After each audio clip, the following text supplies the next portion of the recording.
ఇప్పుడు కూడా మీ యాదవులంతా తెలుగుదేశానికి ఓట్లేశారు. చాలా బాగా 45 ఏళ్ల నుంచి తెలుగుదేశం అంటే మీకు పుట్టినిల్లు, ఎప్పుడు ఓటేసేస్తా ఉంటారు. కానీ మీ జీవితాల్లో ఇంకా నేను అనుకున్నంత మార్పులు రాలా.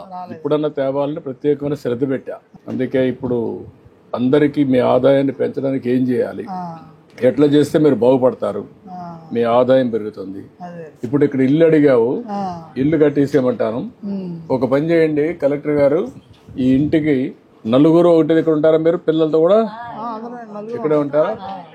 ఇక్కడే ఉంటే ఇద్దరికి కలిపి 2 houses శాంక్షన్ చేసి పక్క పక్కనే ఎంట్రీ కూడా పెట్టేసి కట్టేసేయండి.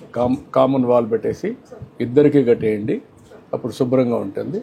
బెటర్ ఆ పిల్లలు ఉంటారు, మళ్ళీ వాళ్ళకి ఉపయోగపడతాయి. ఇద్దరికి కట్టించేసేయండి. అదొకటి. ఇంకేం కావాలంటున్నారు మీరు బాగుపడాలంటే?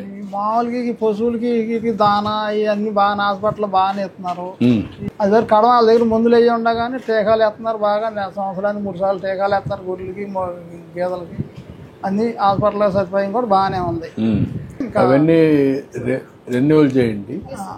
ఇంత మునుపు ఏదైతే బెస్ట్ ప్రాక్టీసెస్ గొర్రెలకు కానీ దీనికి కూడా ఎట్లా చేస్తున్నాము, ఇప్పుడు ఫాడర్ డెవలప్ చేయమన్నాం ఊర్లోనే.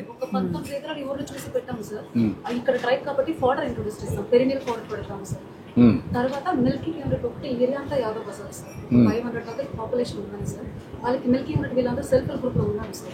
ఒక యూనిట్ మాత్రం తెచ్చి ఒక ట్రయల్ చేసేసి అందరికి ఉపయోగం ఉంది, అందులో ప్రాఫిట్ వస్తుంది. ఇప్పుడు ఒకవేళ మిల్కింగ్ మెషిన్స్ పెట్టారనుకో, పాలు పిండడానికి ఒక మీ ఇంట్లో పక్క పక్కన ఒక 5-6 మంది ఉంటారనుకోండి, ఆ మెషిన్ తెస్తారు, పాలు పిండేస్తారు. ఇప్పుడు ఆవిడ ఉంది డాక్రా సంఘంలో, ఆవిడ నేర్పిస్తాం, ఒక మెషిన్ ఇస్తాం. ఈ 10 ఇండ్లకు ఆవిడ చేసేస్తారు. ఆమె తీయాలి ఆ 10 ఇండ్లకు మెషిన్ తో, మెషిన్ ఉంటుంది, మెషిన్ పెట్టేస్తుంది, పాలున్నీ వచ్చేస్తాయి. అట్లా 10 ఇండ్లకు చేసేస్తారు. దానికి ఇంత వీడికి కూడా డబ్బులు వస్తుంది. ఆ మెషిన్ మేనేజ్ అట్లా సెల్ఫ్ హెల్ప్ గ్రూపులు పెట్టి డాక్రా సంఘాలు పెట్టి అది కూడా చేద్దామని. అప్పుడు పాలు పిండే పని ఉండదు వేగంగా. అదే ఆటోమేటిక్ గా రన్ అయిపోతుంది. అది కూడా పెట్టమన్నాను. అదే మరి ఊర్లో గడ్డేయమన్నాను. గడ్డేసి గవర్నమెంట్ సబ్సిడీ ఇచ్చి ఇప్పుడు నువ్వేసే దానికంటే ఇంకా ఖర్చు తక్కువతో నీకు సరఫరా ఇంటికి వచ్చి ఇచ్చేస్తారు. ఇవన్నీ ఉంది, గడ్డి ఉంది, కట్ చేసేస్తారు మిషన్ తో, కట్ చేసి ఇచ్చేస్తారు. బస్తాల్లో ఇంత ఇన్ని కేజీలు ఇచ్చేస్తారు. అన్ని కేజీలు పశువులకి వేస్తాం, వాళ్ళే ఇస్తారు. మీ ఊర్లో ఒక 5 ఎకరాల భూమి ఉందనుకో, 5 ఎకరాలు వేపిస్తా, నేను దానికి కొంత డబ్బులు ఇస్తా. వాళ్ళే కట్ చేసి వాళ్ళే ఒక ట్రాక్టర్ వేసుకొచ్చి ఇంటికి డిస్ట్రిబ్యూట్ చేస్తారు. ఎన్ని కేజీకి ఎంత ఇచ్చేస్తారు. అప్పుడు మీకు ఆ ప్రాబ్లం కూడా ఉండదు. పశువులకు దానా వస్తుంది, మిక్చర్ మీరు కొనుక్కుంటారు కొంత. ఇక్కడ మిషన్ మిల్కింగ్ చేస్తాం, మందులు అవన్నీ సరఫరా చేస్తాం.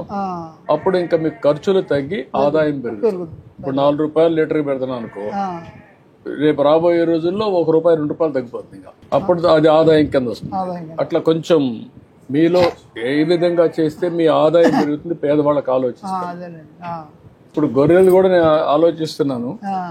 ఈ ఊర్లో ఎక్కువ యాదవులు ఉన్నారు కాబట్టి ఒక గొర్రెలు పెంచి ఇక్కడే క్యాటిల్ ఫామ్ పెట్టి దానికి గడ్డేం కావాలని కూడా వర్కౌట్ చేసి ఒక మోడల్ తయారు చేయండి.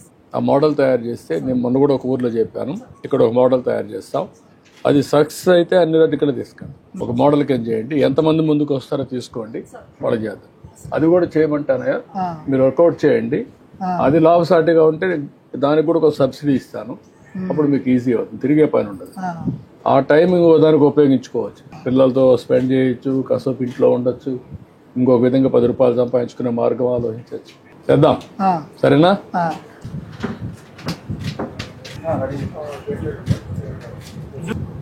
ఓకే అమ్మా, థ్యాంక్ యూ అమ్మా, థ్యాంక్ యూ కట్టిద్దాం. నేను మాట్లాడలేనని చాలా డౌట్ వచ్చింది మీతో. బాగా మాట్లాడావు, బాగా మాట్లాడావు.